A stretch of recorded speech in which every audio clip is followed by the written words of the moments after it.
ഗ്രാമിക ന്യൂസിലേക്ക് സ്വാഗതം.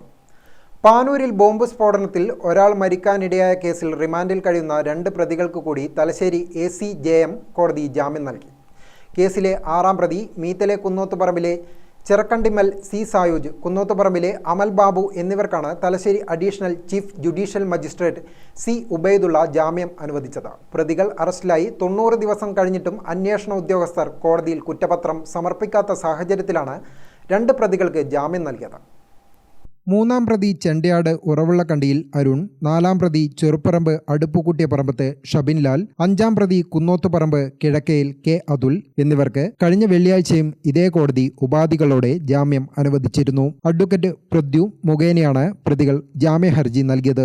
ഇക്കഴിഞ്ഞ ഏപ്രിൽ 4 പുലർച്ചെ പാനൂർ കുന്നോത്തുപറമ്പ് മുളിയാത്തോടിലെ ആൾതാമസമില്ലാത്ത വീട്ടുടെറസിലുണ്ടായ ബോംബ് സ്ഫോടനവും സംഭവത്തിൽ പ്രദേശവാസിയായ എലിക്കൊത്തൻ്റെവിട ഷരിൽ മരണപ്പെട്ടതുമാണ് കേസിലും 15 പ്രതികളുടെ അറസ്റ്റിലും കലാശിച്ചത്. ഗ്രാമിക ന്യൂസ്, തലശ്ശേരി.